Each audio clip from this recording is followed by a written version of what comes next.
공양들 하셨습니까? 저도 굉장히 오랜만에 통로사 밥을 먹었는데 여전히 슴슴하니 그렇구만요. 오랜 기간 통로사에 지내다가 큰 스님들께서 이런 일도 해보고 저런 일도 해봐라 라고 하셔서 이런저런 일을 하다 보니 세월이 후딱 가버렸더라고요. 저도요, 우리 시자스님, 지수스님인가 조스님보다 조금 더 작았을 때가 있는 것 같은데 별반 큰 것 같지는 않습니다만 어쨌든 간에 수십 년 전에 당겼던 통도사나 지금이나 외형은 많이 변했습니다만 본질이야 어디 변했겠습니까? 누구나 태어났으면 순리대로 변화하는 것이 정답이죠. 변화하지 않으려고 하기 때문에 아픔이 있고 병이 생기는 거죠. 변화에 순응하면 크게 아플 일이 없습니다. 받아들이느냐 받아들이지 못하느냐의 차이만 있을 뿐 그 밖의 것들은 크게 차별이 없지 않는가 싶은 생각을 문득 해보았습니다.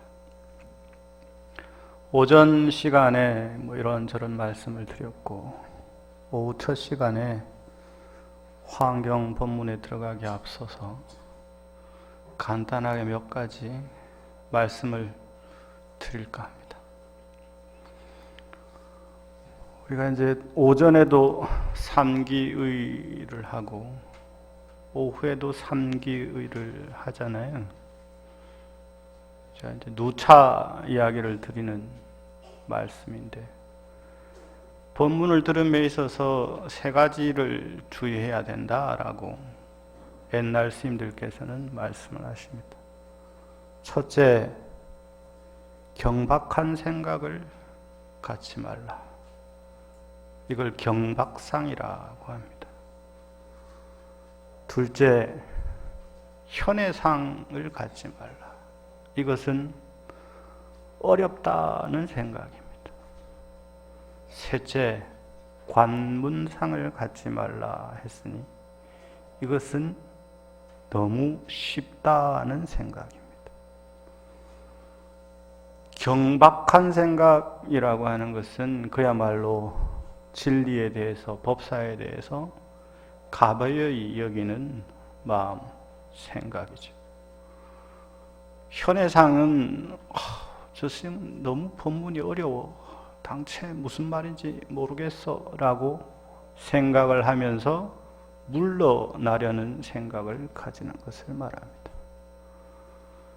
관문상이라고 하는 것은 저 스님 저 이야기 또 하네 라는 생각입니다. 무슨 말인지 아시겠죠? 49회 동안 진행되어져 온 화엄살림에 같은 내용을 말씀하시는 스님들도 분명히 계셨을 겁니다. 그러나 지금 이 순간도 끊임없이 변화하고 있는데 예전에 들었을 때 그 법문이 설령 지금과 똑같다 하더라도 똑같습니까? 똑같지 않습니까? 똑같지 않죠. 지금 제가 이야기하는 순간도 변화하고 있는데 작년에 들었던 이야기 올해 또 듣는다고 해서 똑같을 수가 없습니다. 끊임없이 우리의 몸은 무너져 가고 있고 시간도 달라져 가고 있는데도 불구하고 인간이 가지고 있는 습성이라고 하는 것은 그토록 무섭습니다. 조금이라도 내가 알고 있는 이야기가 있으면 조금이라도 저 스님이 했던 이야기가 나올 것 같으면 지레 저 약이 또 저 약이겠네 라고 먼저 생각을 일으켜버립니다. 생각을 일으키는 순간 더 이상 법문이 여러분들에게 들어가지를 않게 되죠. 법회를 할 때마다 삼기의를 하는 이유 바로 거기에 있습니다. 거룩한 부처님께 기이합니다. 거룩한 가르침에 기이합니다. 거룩한 스님네께 기이합니다. 귀의라는 말이 굉장한 말이거든요. 원효 스님이 말씀하시기를 믿음이라고 하는 것은 어떻게 형성이 되느냐? 그 사람의 말이 그와 같음을 믿을 때 그때의 믿음은 이루어진다. 흔히 우리가 신뢰라는 말을 쓰잖아요. 믿고 의지한다. 믿고 기댄다는 뜻이거든요. 그때 믿음이라고 하는 것이 완성되기 위해서는 그 분에 대한 그 가르침에 대한 마음이 반듯할 때 믿음은 완성된다는 거죠. 때문에 원효 스님께서 믿음이라고 하는 것은 그 사람의 말이 그러함을 믿는 것이다 라고 정의 내리신 거죠. 때문에 법회 때마다 끊임없이 믿음을 다짐하는 겁니다. 무엇에 대한 믿음입니까? 부처님에 대한 믿음, 가르침에 대한 믿음, 스승에 대한 믿음. 이것이 서 있어야만, 그래야만 여러분들 마음속으로 법문이 들어가게 되죠. 어떻게 마음가짐이 조금 달라지셨습니까? 고대 훌륭하신 분께서 말씀하시기를 신부제언이면 말이라고 하는 것이 가슴에 남아있지 않으면 시불견이요 청이불문이라 하였습니다. 보아도 보는 것이 아니요 들어도 듣는 것이 아니다. 화엄살림 초반부니까 여러분들 법문을 들으실 때마다 이 가슴에 탁 새기셔야 됩니다. 신부제언, 마음의 말이 남아있지 않으면 시불견 청이불문, 보아도 본 것이 아니요 청이불문, 들어도 들은 것이 아니게 되기 때문이죠. 자, 다시 한번 호흡을 가다듬고 준비를 하시고 지혜를 증장하게 하는 단아린을 한번 들으시고 오법문을 시작하도록 하겠습니다. 합장하시고 이 명치 가운데 심장 언저리에다 탁 붙이십시오. 그래서 이 심장의 박동이 이 손을 통해서 전달되도록 하시는 것이 중요합니다. 그리고 소리에 집중하십시오. 옴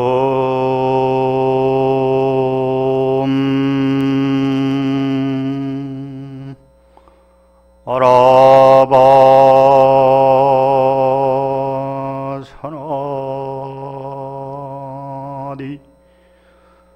옴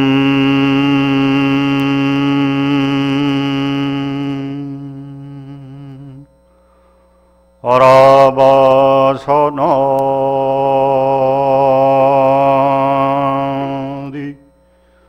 옴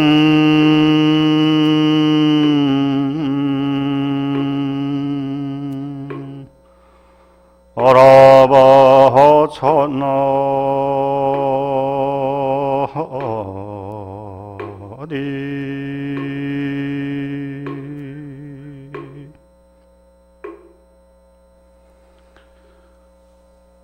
옴이라고 발음을 하지만 사실은 옴이라고 하는 한 글자에 아에이오우라고 하는 이 5가지 발음이 같이 쓰여져야 됩니다. 그래야만 오음이 완성이 되거든요. 쉽지가 않습니다. 오음 한 글자만 잘해도 이 다라니의 위력을 충분히 느낄 수가 있습니다. 그래서 오음이라고 하는 글자가 바로 우주의 소리다라고 이야기를 하는 이유가 거기에 있습니다. 그래서 여러분들이 혹시 다라니를 염송하실 때 반드시 이와 같은 법칙을 아시고 하셔야 됩니다. 우리 법문에 앞서서 보니 천수 다라니를 막 하던데 다라니를 하는 이유가 있습니다. 다라니를 하는 이유는 부처님으로부터 가피, 가지의 힘을 빌리기 위한 거거든요. 그래서 이걸 뭐라고 표현하냐 그러면 선밀가지라고 합니다. 선밀가지. 다른 말로 하면 삼밀가지라고 합니다. 더 짧은 말로 하면 가지라고 합니다. 부처님의 제자라고 한다면 반드시 이 가지, 가피에 대한 이해가 분명히 있어야만, 그래야만 부처님의 가르침이 여러분의 삶을 변화시킬 수 있죠. 법문의 내용이 그렇게 이루어져 있습니다. 경전의 내용이 그렇게 이루어져 있습니다. 부처님께서 선정삼매에 딱 드시는 순간 여러분들에게 가지를 내리시는 거죠. 어떤 가지를 내리시느냐? 의 가지를 내리는 겁니다. 이러고 딱 앉는 순간 법회로 치면 여러분들이 가지를 받을 준비가 되어 있다는 것을 어떻게 할 수 있느냐? 입정에 들겠습니다 할 때입니다.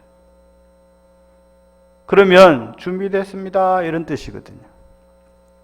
천수경에 보면 수지, 신시, 광명당, 수지, 심시, 신통장 아시는군요.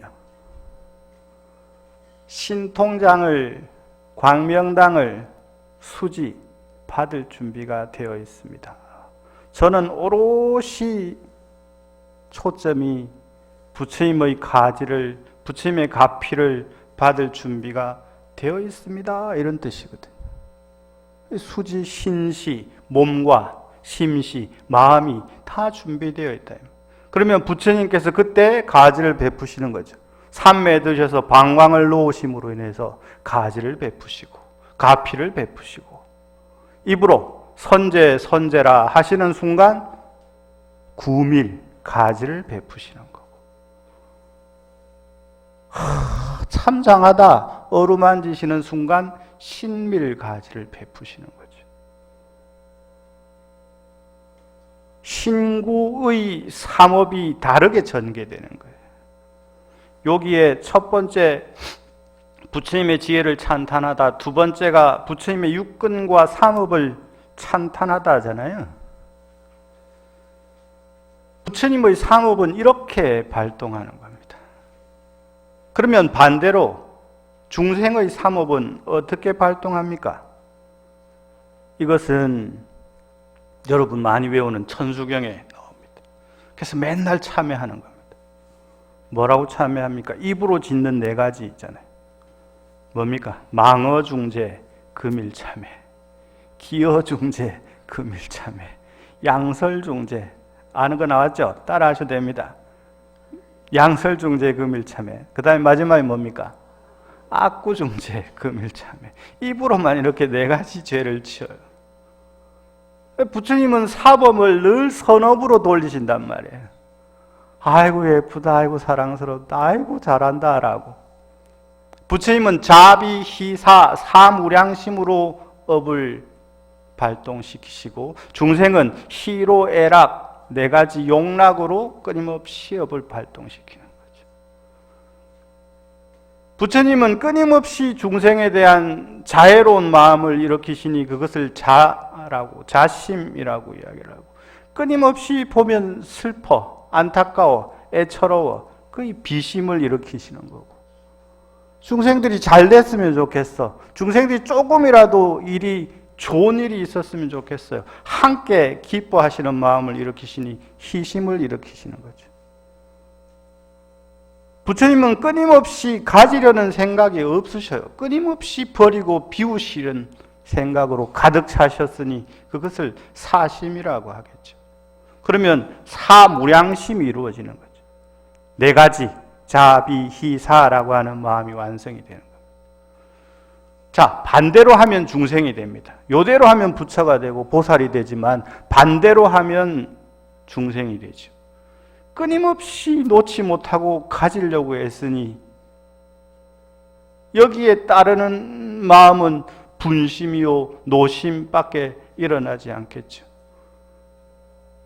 놓음으로써 채워질 수 있음을 알지 못하기 때문에, 받아들임으로써 편안해짐을 알지 못하기 때문에 부처님과 반대의 길을 가기 때문에 그것은 결국 악업이 되는 것이죠. 부처님과 같이 끊임없이 비우려는 마음으로 충만하다면 이것은 어떤 업이 되겠습니까? 선업이 되겠죠. 자, 선업과 악업은 여반장과 같아요. 손바닥 뒤집고 뒤집지 않느냐와 같습니다. 마음이 일어나서 선으로 가느냐 악으로 가느냐 항상 중심에는 여러분들이 있거든요. 이걸 선으로 끊임없이 돌리려고 애를 쓰면 사무량심이 되어서 마치 보살의 경지에 올라 부처의 경지에 오를 것이고, 이것이 악업으로 발생이 된다면 끊임없이 육도를 윤회하게 되겠죠. 세계성취품은 눈으로 보이는 유의의 세계가 아니라고 했습니다. 그죠? 부처님이 사시고 보살님들이 사시는 세계는 어떻게 형성이 되었는가? 이 세계는 부처님의 지혜와 부처님의 육근과 삼업이 끊임없이 선으로 자비사 사무량심으로 작동하기 때문에 이루어진 세계다. 고로 화엄경에서 부처님의 육근과 삼업을 찬탄하는 겁니다. 육근이라고 하는 것은 안이비설신의잖아요. 맞죠? 이건 들어보셨죠? 확실합니까? 육근과 육법이 만나면 여기에서 세계가 형성이 됩니다. 안이비설신의가 있으니까 짝이 있어야 되잖아요. 이것만 있어가지고는 작용이 일어나지를 않습니다. 색성향미촉법, 이것도 들어보셨죠? 자, 육근과 육경이 충돌하게 되면 안이비설신의를 육근이라고 하고요, 색성향미촉법을 육법이라고 합니다. 이것이 충돌하게 되면 눈과 색이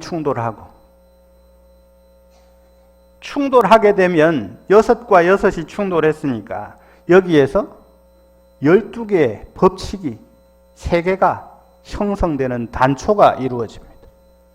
이것을 12처라고 합니다. 여기서 더 나아가면 18개가 되죠. 그렇게 되면 처와 개, 유의의 세계가 형성되기 시작하는 겁니다. 좀 어렵습니까? 아니죠. 충분하시리라. 화엄행자신데 이 정도는 충분히 알아들으시리라 생각합니다. 육근과 육법이 충돌하게 되면 여기에서 처가 생기고 개가 생기는데, 이것이 선처가 되고 선계가 되려면 사무량심으로 작동을 일으켜야 되고, 여기가 악처가 되고 악계가 되려면 삼업으로, 신구의 삼업을 악업으로, 대부분의 중생들은 악업으로 발동을 시키죠. 선업으로 인도를 하지 못합니다. 악업으로 인도를 하죠. 그러니 악처와 악계가 이루어지죠.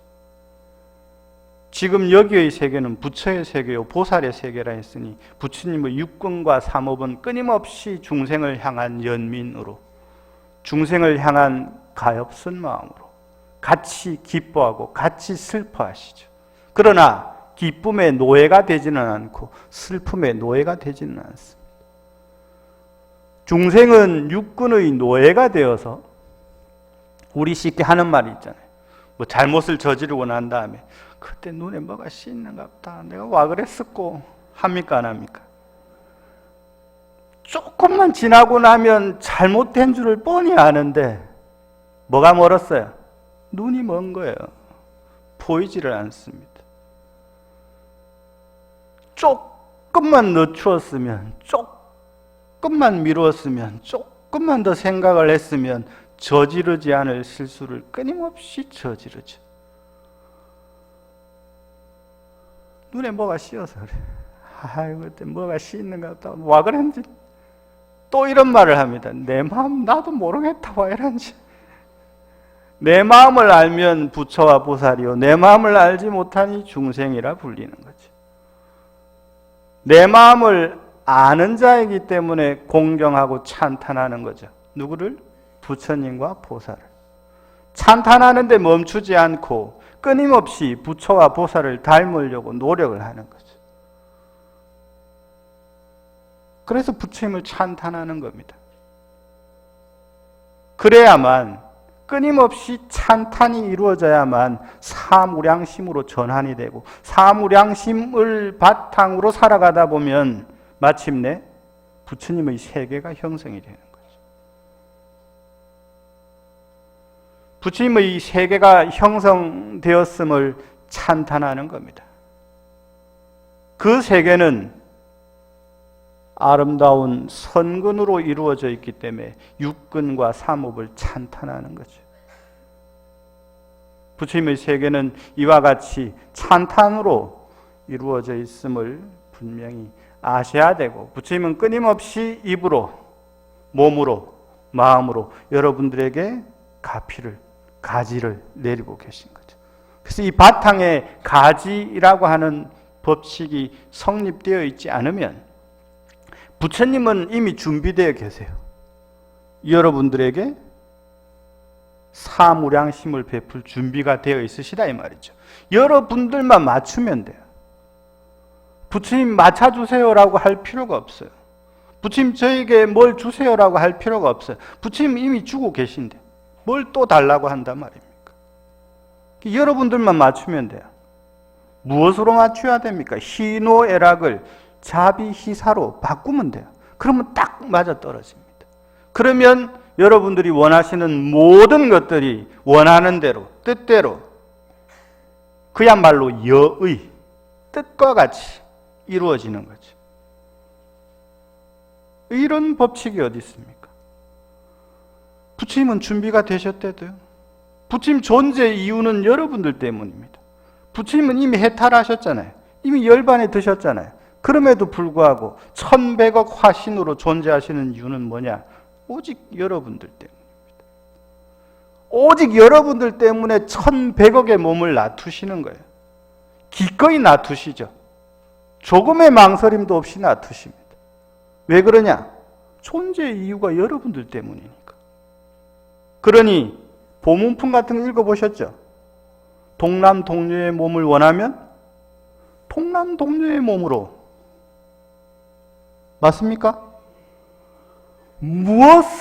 어떤 모습이든지 여러분들이 원하는 모습으로 놔두어져요. 왜 그러냐? 부처님 자비사의 사무량심을 근간으로 하고 있기 때문에 고집할 형상이 없기 때문에 원하는 대로 이루어줍니다.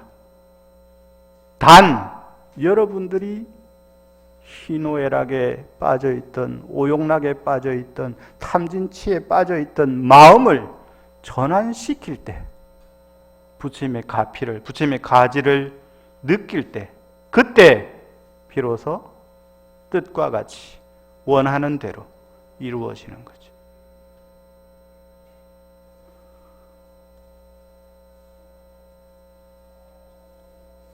업이라고 하는 것, 세계라고 하는 것, 이와 같은 구조로 이루어집니다. 이와 같은 구조 속에서 펼쳐집니다. 나눠드린 내용물을 조금 더 살펴보죠. 세계성취품 화장세계품 요약 가운데 세계성취품 요약, 그 중에서 1, 2, 3번을 마치고 세계가 이루어짐을 말하다. 중간쯤에 보면 법의 그릇을 정하여 밝히다. 우보익생 만허공 중생수기 등리. 어디서 들어본 구절이죠? 어디서 들어본 구절입니까? 법성계는 엑기스라고 그러잖아요. 무엇의 엑기스라고 그럽니까? 화엄경 엑기스라고 그러잖아요.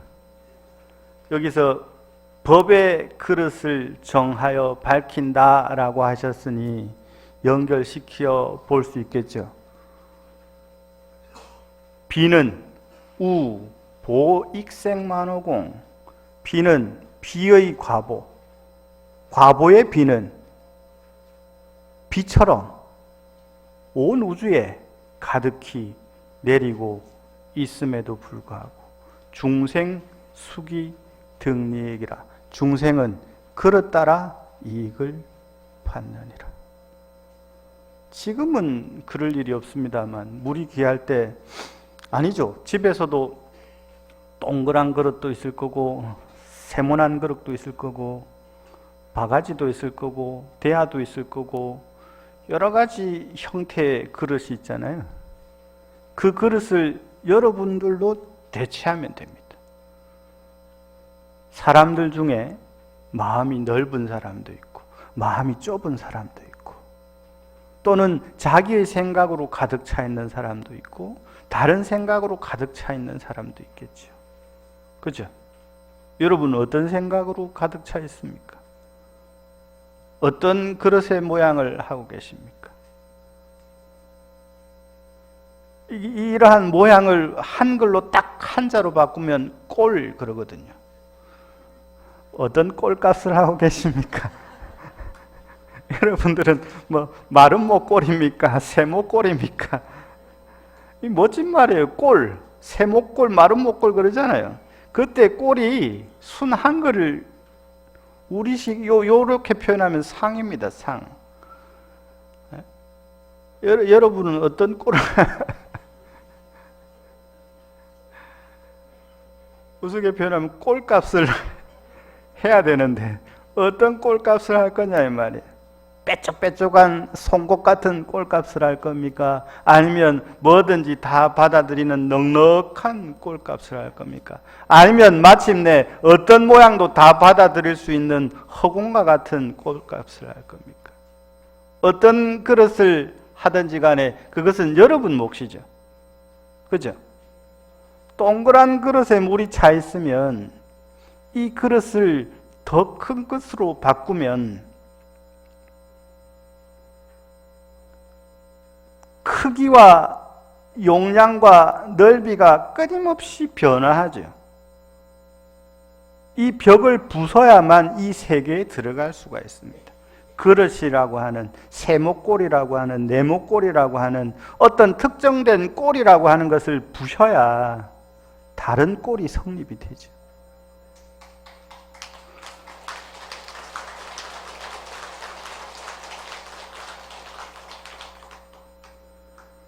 이 우보익생 만호공 중생수기 등리이라고 하는 것은 결국은 내 탓을 하게 하는 법문이시거든요.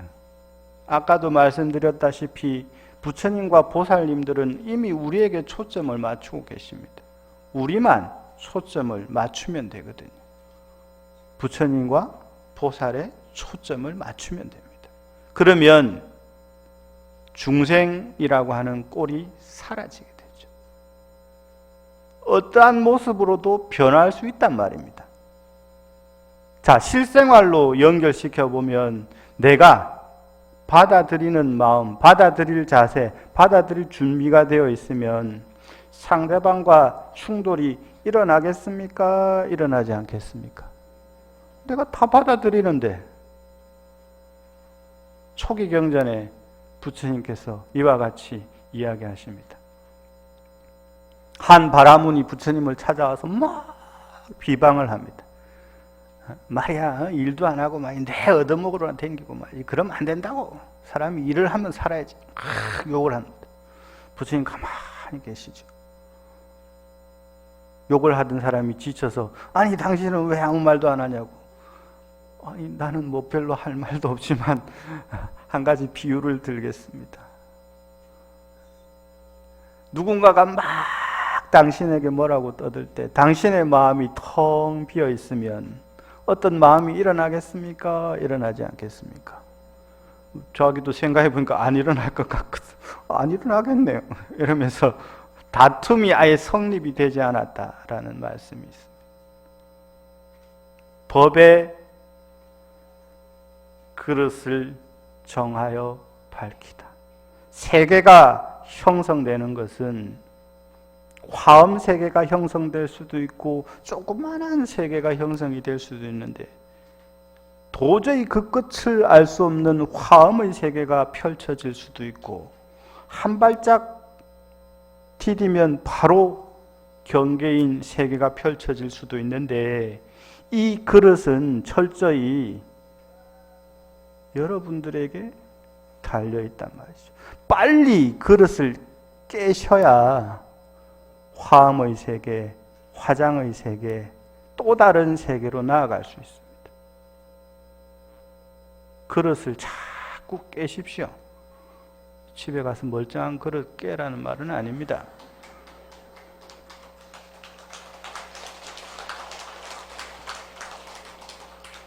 근데 정말 쉽지가 않다는 거죠.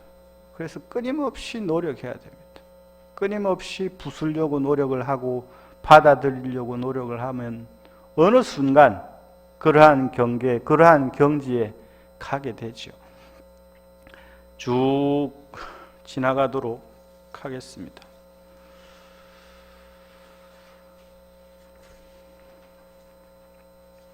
세계 형성은 그와 같이 이루어진다라고 아시면 될 것 같고, 화장세계품 요약편을 보도록 하겠습니다.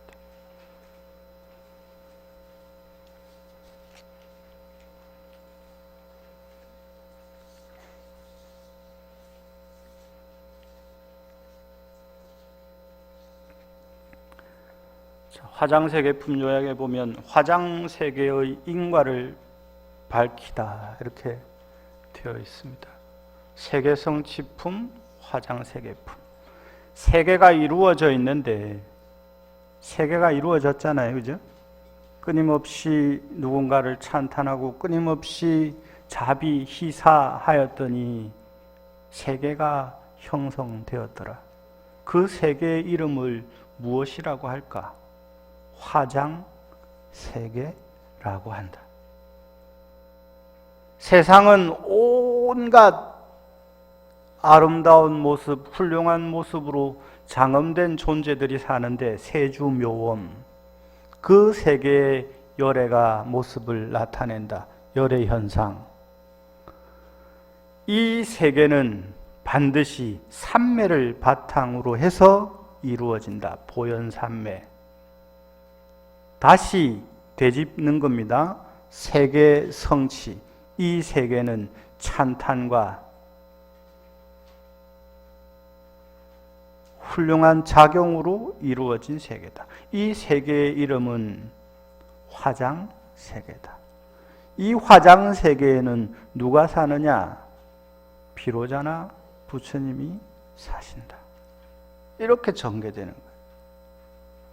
대강은 그렇습니다. 자세히 들여다보면 엄청난 말씀을 하시는 것 같지만 세주묘음열애상, 보현삼매 세계성, 화장세계, 노사나까지가 6개 한 묶음이라고 그랬잖아요. 그죠? 자, 그러면 역으로 가도 됩니다. 비로자나 불이 계시는데 이 비로자나 부처님이 사시는 세계는 어디냐? 어디? 화장세계. 아유, 똑똑해졌습니다. 이 세계는 어떻게 이루어졌느냐? 세계성취. 이렇게 가는 겁니다. 세계는 무엇을 바탕으로? 삼매를 바탕으로. 이 삼매 속에서 현상이 일어나고 이 현상이 일어나는 곳에 존재들은 다 묘음으로 장엄되어 있는 존재들이다. 이렇게 되는 겁니다. 첫 번째, 화장세계의 인과를 밝힌다. 서두에 주제 파악을 해야 된다라고 말씀을 드리면서 거과 골락 생신분이라고 하는 말씀을 드렸죠. 그죠? 이 부처님의 세계는 엄청 즐겁고 엄청 아름답고 온갖 보배로 장엄된 세계인데 골락. 그렇기 때문에 그대들도 마음을 믿음을 일으키면 좋겠다. 생신이라고 말씀드렸잖아요. 그 중에서 여기에서는 이제 구체적인 인과를 밝히는 겁니다. 무슨 인고, 무슨 과로 이 세계가, 화장 세계가 이루어졌는가에 대한 이야기죠. 그러면서 쭉 말씀을 하십니다. 말씀을 하시는데 지금 이전까지는 형상이 없는 세계에 대해서 말씀을 드렸고 지금부터는 형상이 있는 세계에 대해서 말씀을 드리는데 구체적으로 이러이러한 모습으로 이루어져 있다 이런 내용입니다.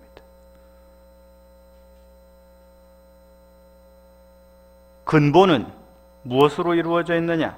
풍륜으로 이루어져 있다. 자, 들어보셨을 만한 이야기를 하겠습니다. 지수, 화풍. 그 다음에 요 뒤에 세 개가 더 있습니다. 요 네 개만 이야기할 땐 4대라 그러고 뒤에 몇 가지를 더 붙이면 7대라고 합니다. 지수, 화풍, 공견식이라고 이야기를 합니다. 이래야만 구성 조건이 딱 갖추어지게 되는 겁니다. 지수, 화풍은 견습난동의 특징을 가지고 있다 이러거든요. 자, 이제 조금 어려운 세계로 여러분을 안내하겠습니다. 지수, 화풍은 견습난동이다. 지는 딱딱한 성분을 가지고 있는 거. 그래서 지, 딱딱하다.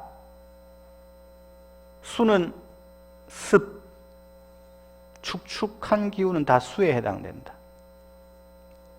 견습, 난동 그랬으니까 난, 따스한 기운을 가진 것은 다 불의 기운이다.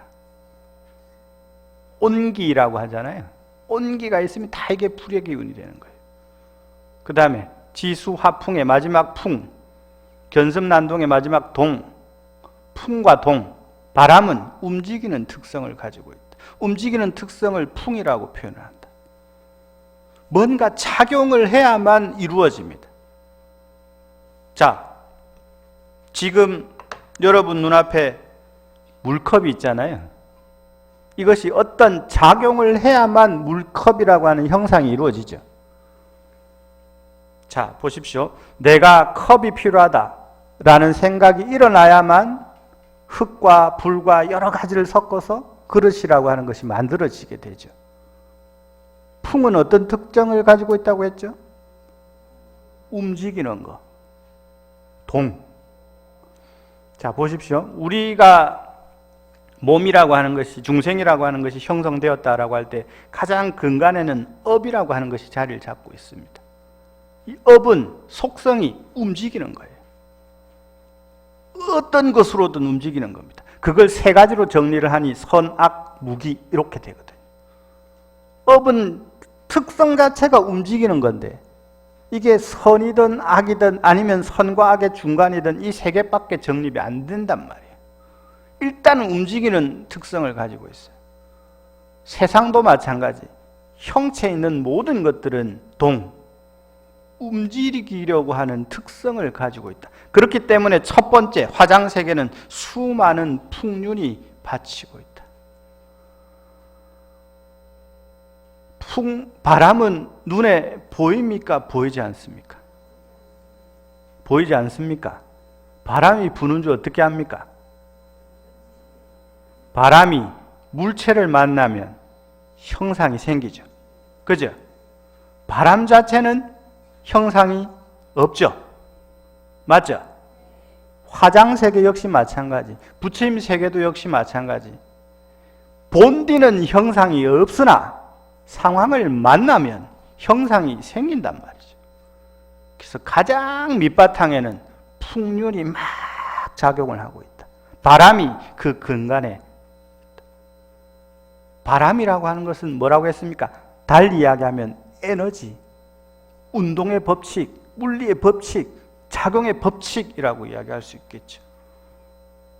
여러분 화엄살림을 오게 된 원인을 가만히 살펴보십시오. 뭡니까? 화엄살림을 가야 되겠다라는 마음이 일어났습니까? 일어나지 않았습니까? 일어났으니까 여기 와 있는 거죠. 그러면 그 나름의 세계가 형상이 이루어졌습니까? 이루어지지 않았습니까? 이루어졌죠. 그 마음은 보입니까? 보이지 않습니까? 안 보이죠. 그러니 마치 풍륜과 같은 거죠. 이 원리입니다. 이 법칙입니다. 세계가 형성된 여러 가지 원인이 있지만 그 가장 근간에는 풍륜이라고 하는 것이 자리 잡고 있다.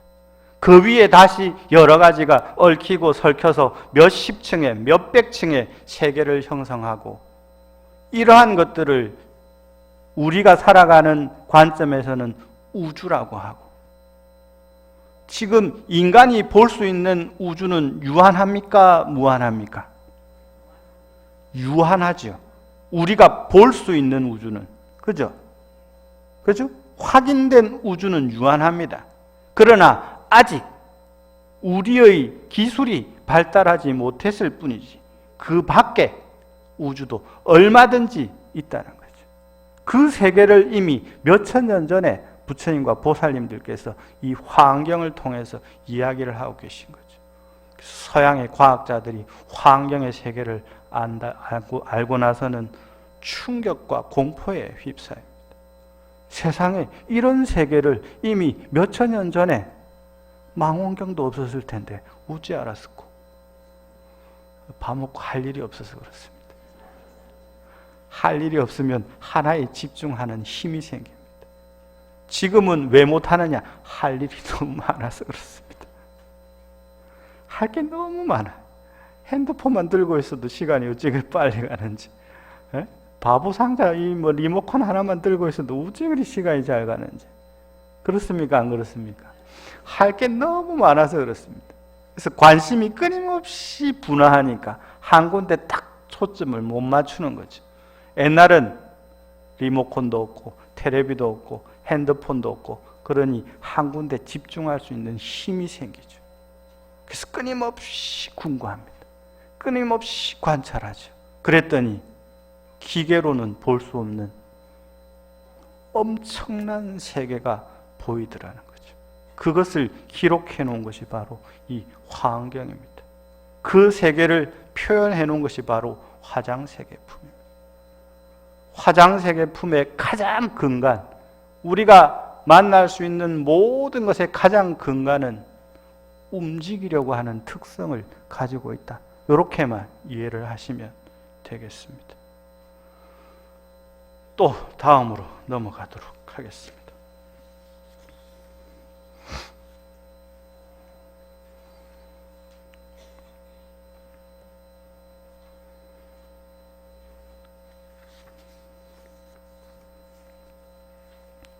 그 다음에 보면 4번에 큰 땅 안에 있는 향수회를 밝히다, 5번에 향하강을 밝히다, 6번에 향하강의 나무숲을 밝히다, 7번째 화장세계의 장엄을 맺다, 이렇게 이루어져 있습니다.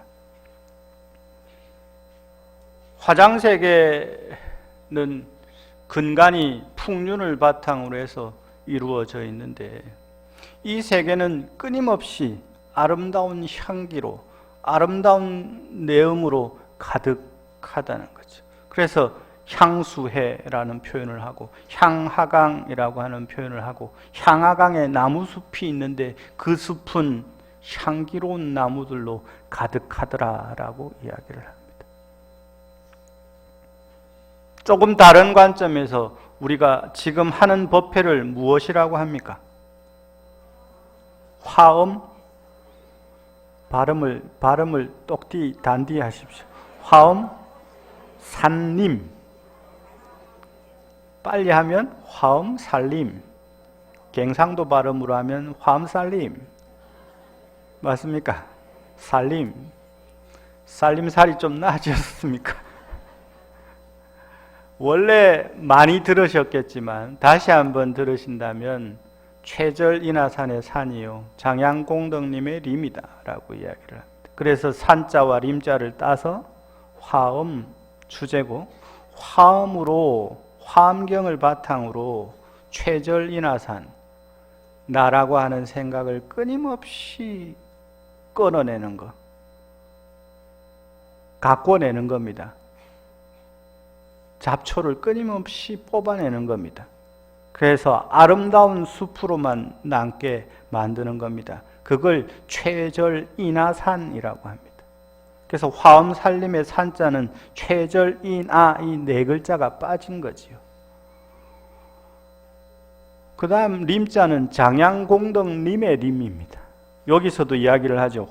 향화강의 나무숲을 밝히다. 근데 이때의 나무숲이라고 할 때 숲은 전단림을 뜻하거든요. 전단림이라고 하는 것은 전단나무로 이루어진 숲이라는 뜻이고, 전단이라고 하는 것은 향 가운데 가장 아름다운 향을 가지고 있는 목재, 그 나무를 전단이라고 합니다. 화장색에는 숲이 정말 아름다운데 이 숲은 향기가 정말 좋은 나무로 이루어진 숲이다. 화엄살림은 화엄으로 이루어진 숲인데 그 숲은 인하의 산을 끊임없이 베어내고 가꾸었을 때 성취되는, 성립되는 산이다. 숲이다. 그 숲을 통해서 장양공덕, 끊임없이 공덕을 길러내는 거다. 그래야만 화장세계가 되고 이 세계가 이루어진다는 말이죠.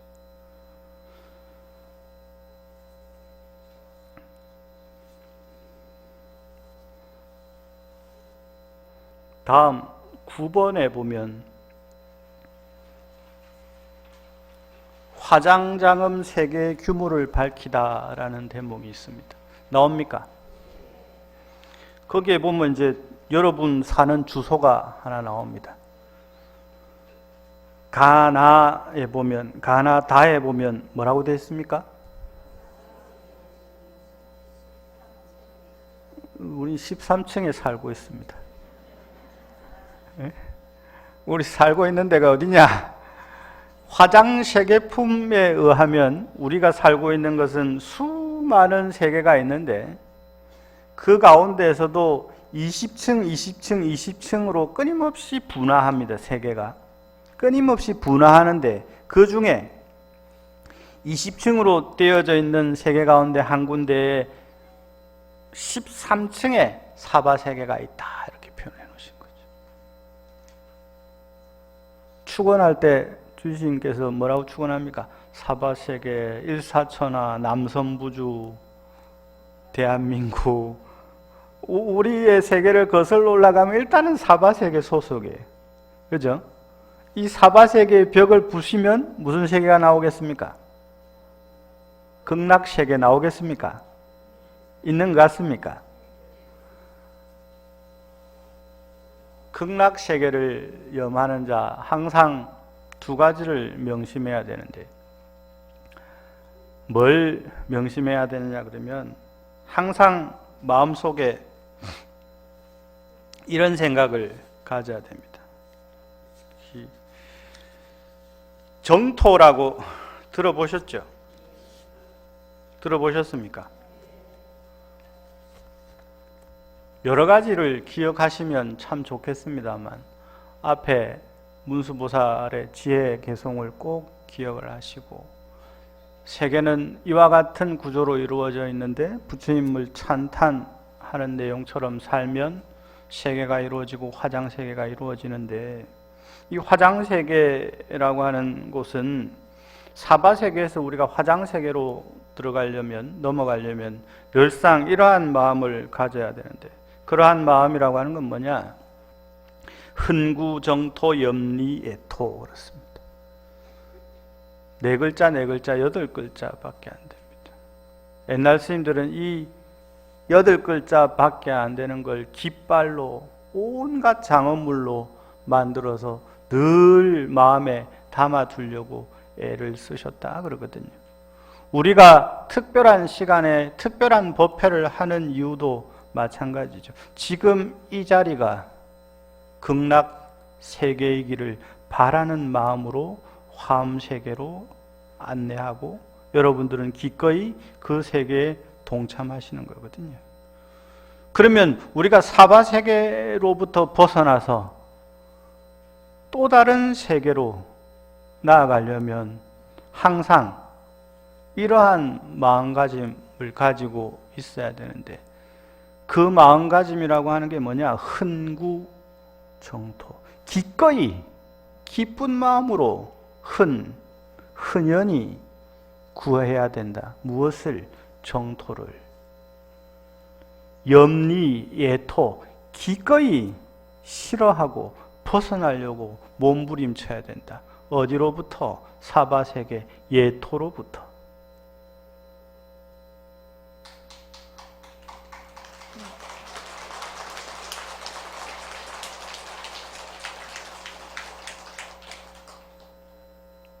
기꺼이 정토를 구할 때, 그때 정토가 여러분들에게 가까이 다가갈 것이고, 그 출발은 예토를 벗어나려고 싫어하는 마음이 일어나야만 가능한 겁니다.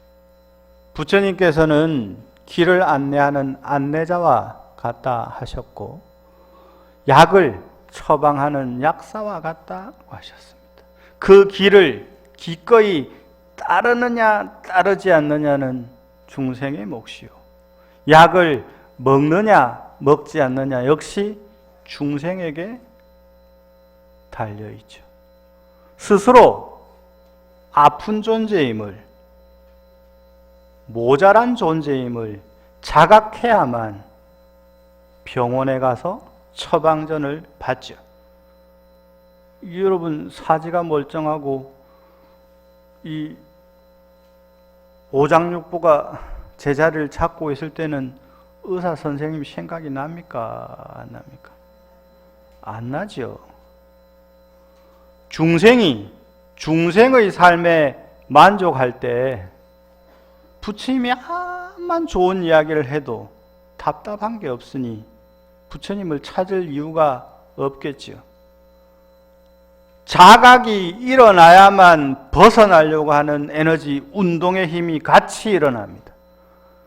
내가 병자임을 분명히 알아야만, 나에게 병이 있음을, 생로병사라고 하는 큰 병이 있음을 희로애락에 끊임없이 굴복당하는 나라고 하는 존재를 분명히 자각해야만 그곳으로부터 벗어나려고 하는 마음이 일어나지요.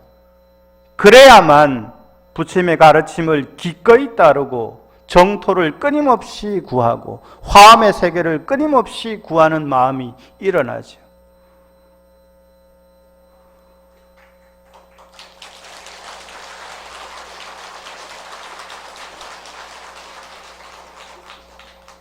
여러분, 화엄 살림을 통해서 나에게 문제가 있음을 분명히 지각하셔서 그야말로 묘한 장엄으로 이루어져 있는 존재들이 되시고 부처님 세계에 함께 하시는 존재로 거듭나시기를 바라면서 저의 시간을 마치도록 하겠습니다.